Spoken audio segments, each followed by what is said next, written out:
This week, Uncommon Knowledge is on location. I'm standing outside the Cathedral of Our Lady of the Angels, the Marian title that gives the great city of Los Angeles its name, Nuestra Señora de los Ángeles, Los Angeles. Inside, in a moment, I'll be joined by the Archbishop of Los Angeles, the Most Reverend Jose Gomez. Uncommon Knowledge, now.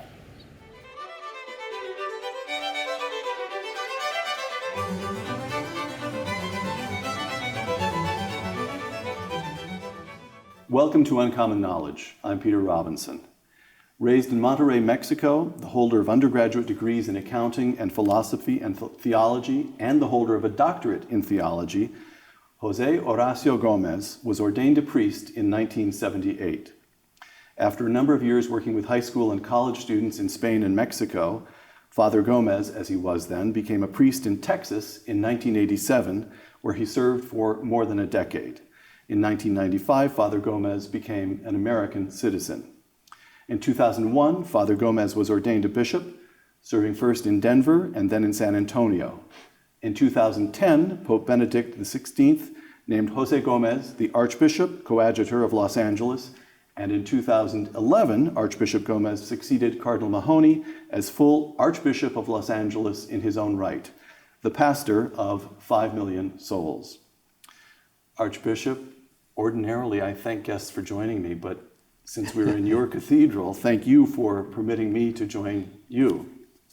Mexico, your home until you were in your 30s, a country with such an entrenched history of anti-clericalism that not until 1992 were laws lifted that prohibited priests from appearing in clerical garb in public. Why did you become a priest? Well, first of all, thank you for coming to our Cathedral of Our Lady of the Angels. A pleasure. And for talking to me today.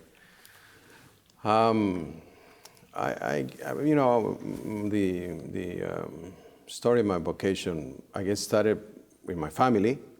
My parents were good Catholics, and I have 4 sisters, no brothers.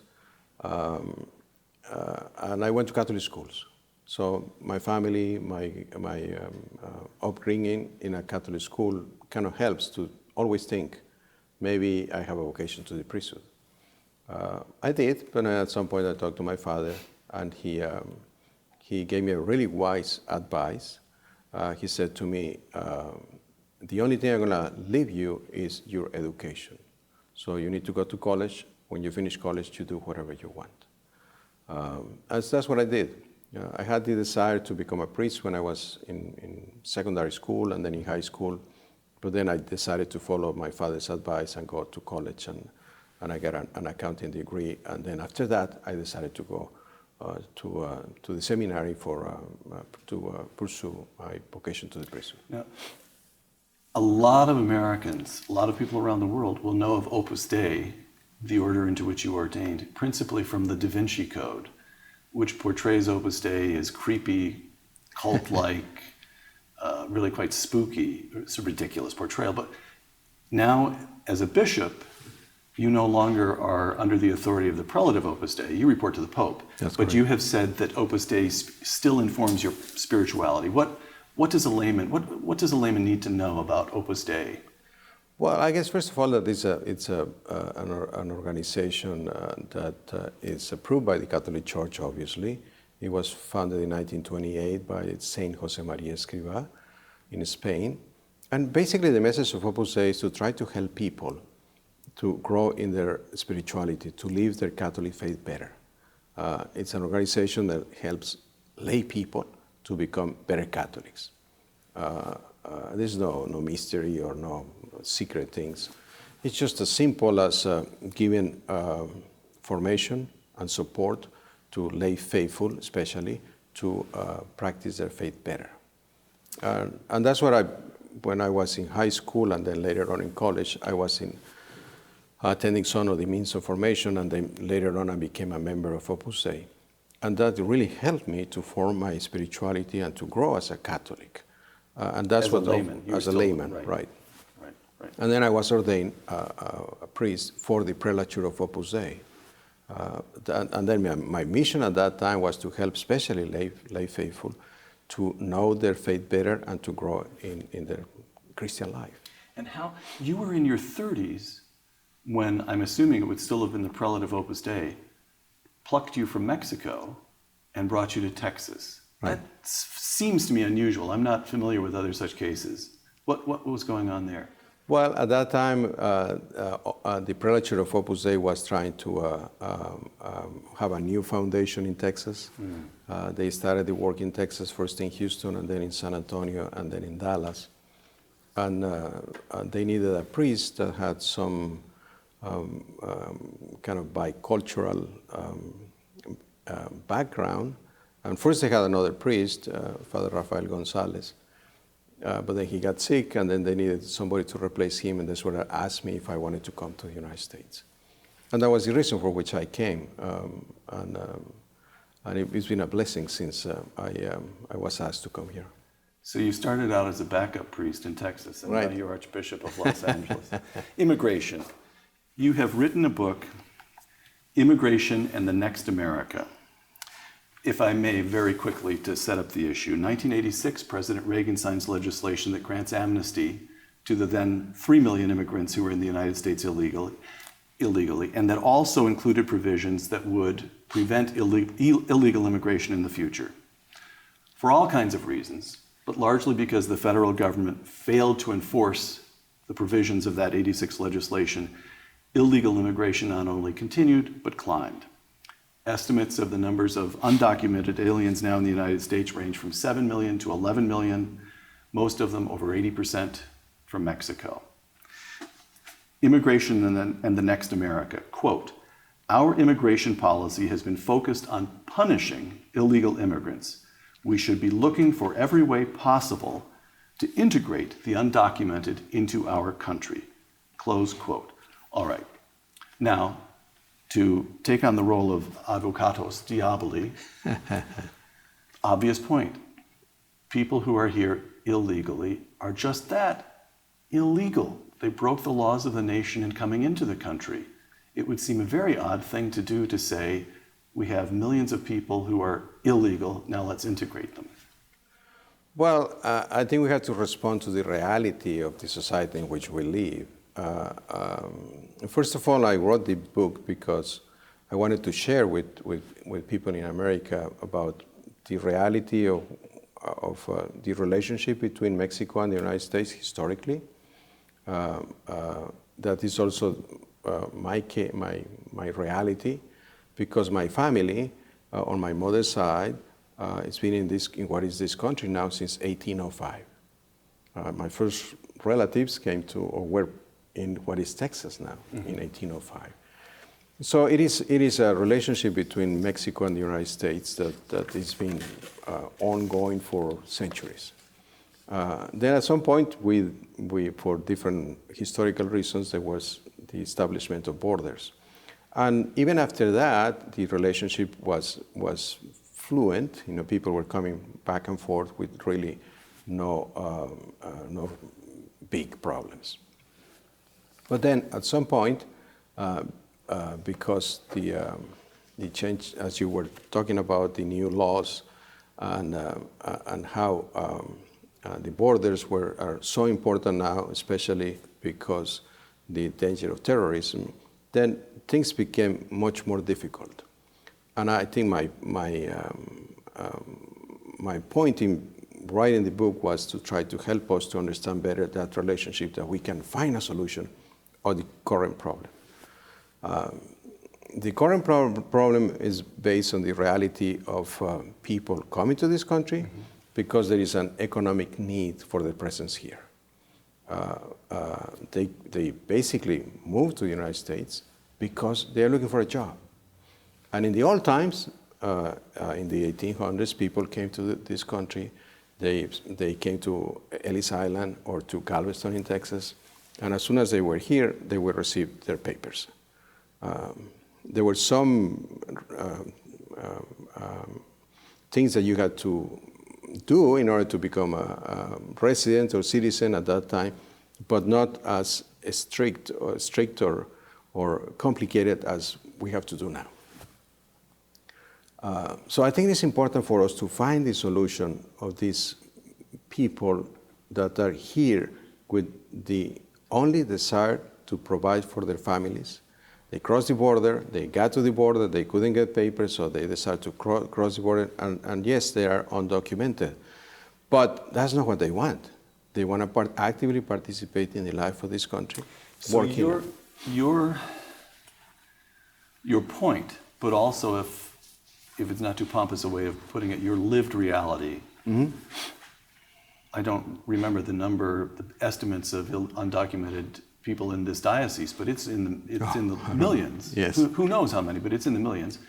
You live and move among, these are your people. Absolutely. And what you understand is that they are not criminals in any ordinary sense of the word. That's your point? Absolutely.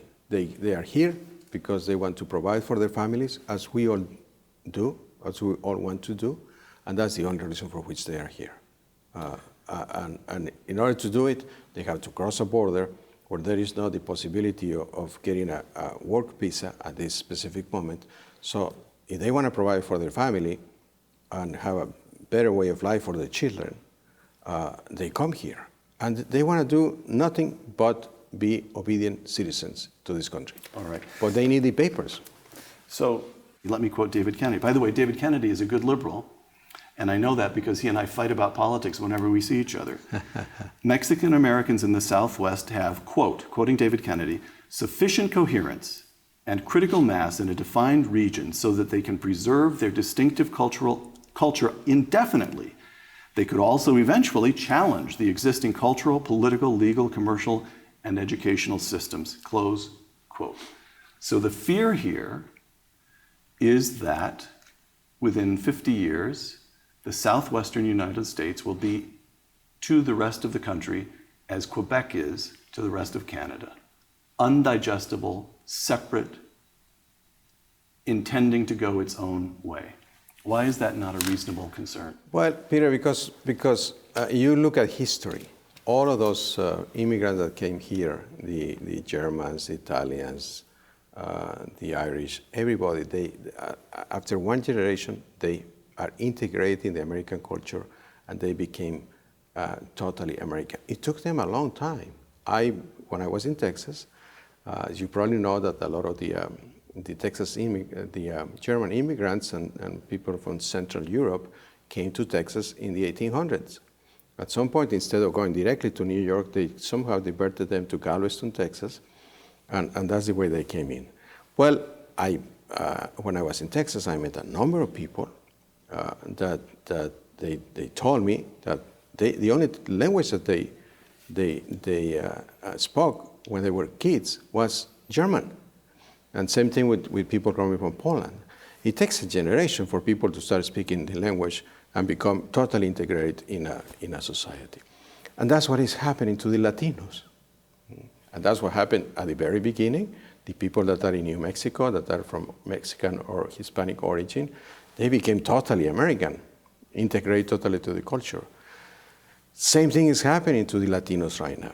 See, this is where I just put to I simply want to benefit from your experience, from what you see with your own eyes. And it is your experience, I put this to you as a question, it is honestly your experience, I'm asking Archbishop to be honest, it is honestly your experience that overwhelmingly your people, the recent immigrants who now live in your diocese, are becoming and wish to become American. Totally. I haven't seen it when I used to say Mass in a Hispanic parish in Katy, Texas. The kids are totally American. Most of them were born in this country, and the ones that were not, they come here and they become totally American. They speak English with no accent, and they are totally integrated in those specific values that Huntington talks about. Mm-hmm. Love for order, for the work, for all those things that are integral and essential to the American culture is what they learn here, and they become totally immersed and integrated in the American culture. It's my experience. That's what I'm all over the place, and I can tell you that here in the Archdiocese of Los Angeles, that's what is happening. And it has happened. So this notion, this business, la raza and the reconquista, that's just a few intellectuals off on the side. It's That's not correct. the great mass of the ordinary people. No. All right. Obviously, it takes time. Yes. Especially when people come here and they are adults, it takes them time to integrate in the American culture. But it's common sense. It happened to everybody, anywhere where you go. It takes time, but the next generation is totally integrated to the American culture. Excellency, one more question on just the way you think about immigration. Now, in the Next America, I want to hold this up so that people see it and get it. In the Next America, your book, the argument again and again is that Catholic teaching informs us that we have a duty to the poor and that we have a duty to the stranger. And these duties, of course, militate in practical terms towards welcoming immigrants. However, I've forgotten the figure, but it's something like 2 billion people on the planet live on $2 a day or less. There are a lot of poor people. For that matter, in Mexico, even though the economy is growing, even though the political system is appearing to become more dynamic and more transparent, there will be very poor people in Mexico for many years to come. Under what circumstance could you see yourself standing at the border and saying to a Mexican, my friend, you may not enter because of the laws of the United States forbid it and the laws are just? Is there any justification for the United States excluding a poor person from entering? But why are we even thinking about that? I mean, there are our brothers and sisters. And isn't it interesting that Pope Francis, his first trip was to Lampedusa, in the southern part of Italy, to talk about how it is a duty of the church and humanity to welcome the immigrants, because we are all children of God. We have the same human nature. So we have to help each other. That's the basic principle of the gospel. Love God and love one another. That's the new commandment. The answer would be that numbers are of the essence, and that the United States is invaluable as an example. Think back to the 1980s, when economic growth in this country revived the viability or made democracy once again something admirable. Galtieri and the junta in Argentina is overthrown. Pinochet gives way to democracy in Chile. Even Vicente Fox, who is trained as an American businessman, and he is the figure in Mexican history who finally ends the one-party rule of the 7 decades of one-party rule of the PRI by being elected president in opposition. The example of the United States is critical, and if you simply let borders collapse, large parts of the country could simply be swamped, right? Yeah, no, I'm not talking about open borders. I'm talking about finding a way that we can regulate the movements of people. I think part of the teachings of the church is that countries have the right to establish the borders and protect the borders. So I don't have any problem with that, because that's part of the teachings of the Catholic Church, and it makes sense, as you are saying.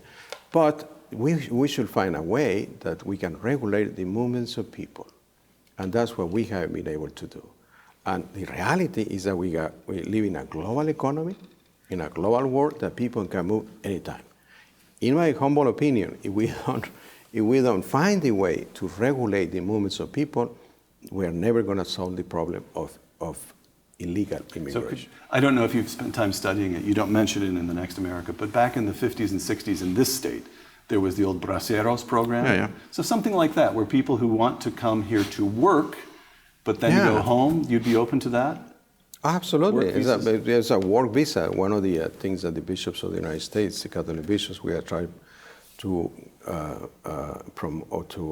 support is some kind of work visa program that people, as I said, most people come here because they want to work. Right. So let's provide them with a work visa that they can come here with all the rights that correspond to any worker in the United States as much as possible, and then that they can go back.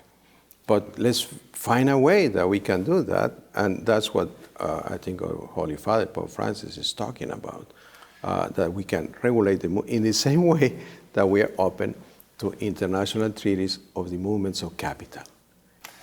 Politics in the office of bishop. Immigrate, yes, go ahead. Get ready, Excellency. Right. In Immigration in the Next America, you write, quote, "The Catholic Church does not have an immigration policy, and neither do I. I am a pastor of souls, not a politician.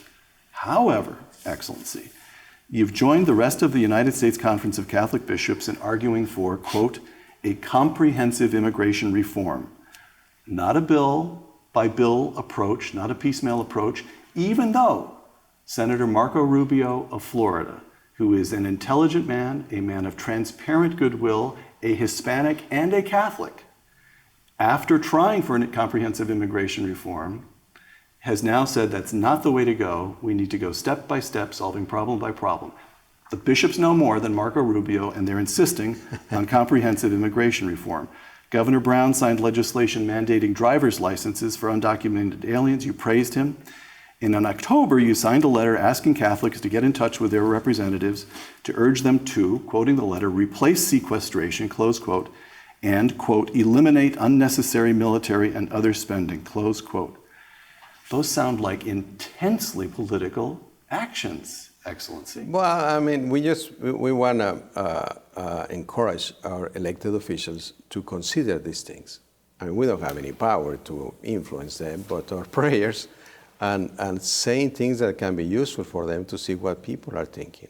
I think comprehensive immigration reform will be the easiest way to find a solution for the reality of so many undocumented people in this country, and what I was talking about the movements of people. Then in talking about the needs of the poor, that's our concern. That's what that letter that you were talking about. Our concern is that it is important for our government to continue to support the poor, especially the poorest of the poor. Immigration and the Next America. Quote, the dream of America, America as it was founded to be, is not the reality anymore. It hasn't been for quite some time. The America we love and want to protect does not exist anymore. Explain. Well, basically what I'm talking about and I'm concerned about is the understanding of the human person, who we are as a human person, because sometimes some other factors like the economy or personal selfishness takes over what the person is. One example is precisely what we were talking about, that we give more importance to the process than to the people. And I think it is important for us to understand that at the end, what makes a society strong is the human person, then the institution of marriage, the family, and the possibility of every person to develop as a human being. I think sometimes because other factors and other realities in our society, we are not giving really the first place to those basic principles of God creating the human person and asking us to live in a society where there is the basic cell that is the family, and then the growth as a human person. Excellency, a final couple of questions. Two traditions. And again, you discussed this in The Next America. The two traditions that underlie this country. One is the Protestant tradition of the American founding. This is the tradition that remained culturally and politically dominant right up through the middle of the last century. Mm-hmm. Individual liberty, limited government, religious freedom, economic dynamism, but also anti-Catholic bigotry so persistent that the historian Arthur Schlesinger Sr. called it, quote, the deepest bias in the history of the American people, close quote. The other tradition, the Catholic Hispanic tradition, as recently as 1848, California, Arizona, Nevada, New Mexico, all these were part of Mexico. And as you yourself write, long before there was a Washington, D.C. or a Wall Street, this land was Spanish and Catholic. So here in the Catholic Hispanic tradition, you've got a sense of exploration, a sense of a great civilizational mission, but also, as witness much of Mexican history and much of Latin history generally, statism, economic stagnation, only too often corruption.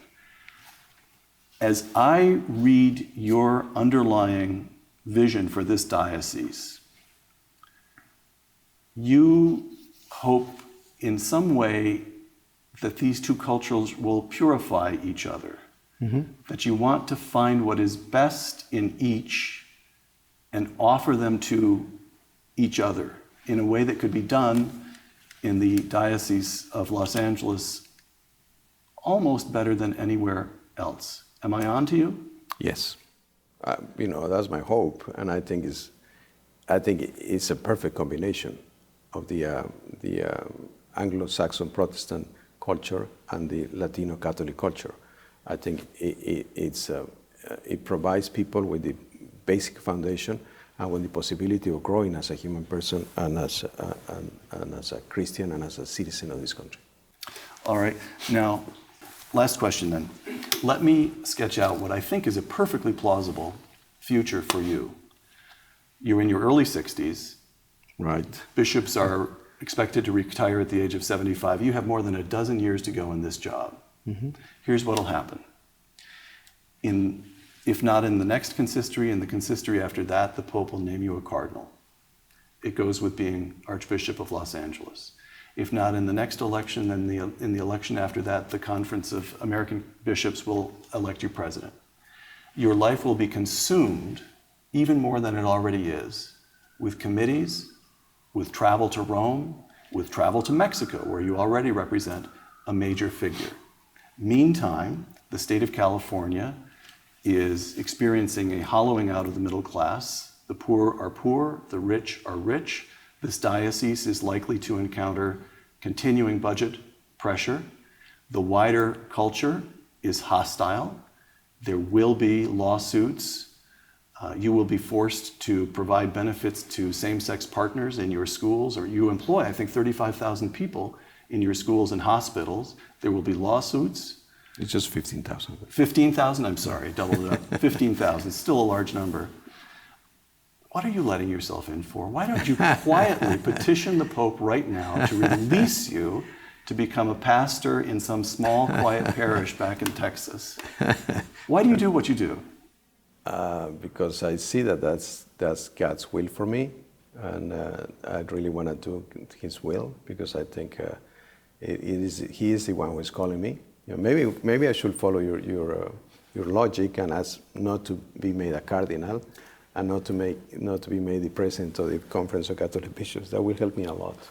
Free up your time. But right. no, I think it is important for us to do whatever is God's will for us. So I'm very happy to be in the Archdiocese of Los Angeles. I see the beauty of serving 5 million faithful Catholics that come to church, that are very active, not of the 5 million, but a good number of them, and how excited they are about their Catholic faith. So it's a beautiful archdiocese, and I'm very happy to be here. And of course, I need the prayers of you and everybody else that can help me to do a good job here in the Archdiocese of Los Angeles. The Most Reverend Jose Horacio Gomez, Archbishop of the Diocese of Los Angeles and the author of Immigration and the Next America, thank you. Welcome. Thank you. Muchísimas gracias. De nada. For the Wall Street Journal and the Hoover Institution, I'm Peter Robinson.